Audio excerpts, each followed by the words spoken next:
Là on est à Mexico, donc dans la ville de Mexico, et on est justement devant la maison de Frida Kahlo, donc cette artiste des années 50 au Mexique qui est vraiment très connue pour ses peintures et son côté torturé.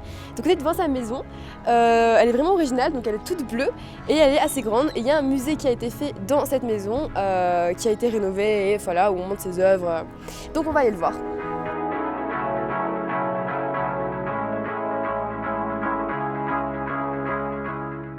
Frida Kahlo était une artiste mexicaine qui est née en 1907 et qui est morte en 1954. Donc là on est dans la maison de Frida Kahlo à l'intérieur, comme on était à l'extérieur tout à l'heure, et là on est à l'intérieur. Donc vous avez pu voir plein de peintures qu'elle a faites, donc c'était vraiment une artiste qui a connu des traumatismes parce qu'elle a eu un accident assez jeune de tram, ce qui lui a valu plusieurs opérations. Donc c'est pour ça que souvent dans ses peintures elle est représentée assez torturée, elle a aussi perdu son bébé, enfin voilà, elle a eu vraiment des choses dans sa vie qui se sont passées qui ont fait que c'est une artiste qui a eu beaucoup de traumatismes. Donc elle était mariée à Diego Rivera, qui est un peintre également mexicain, qui est très connu ici au Mexique, et à l'époque de Frida Kahlo, ce peintre était plus connu qu'elle-même, donc son mari Diego Rivera était plus connu qu'elle, mais maintenant dans la culture c'est plutôt Frida Kahlo qui est la plus connue internationalement.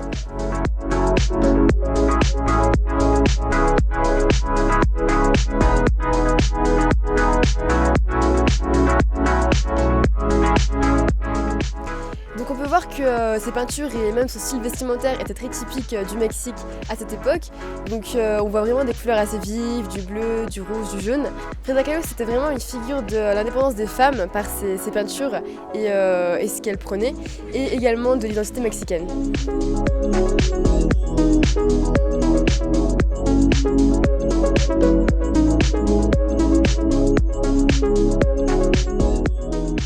On se trouve en ce moment à Teotihuacan, qui est un des plus importants sites archéologiques qui se situe dans la vallée de Mexico. Donc c'est dans cette cité précolombienne que se trouvent les plus grandes pyramides jamais construites en Mésoamérique.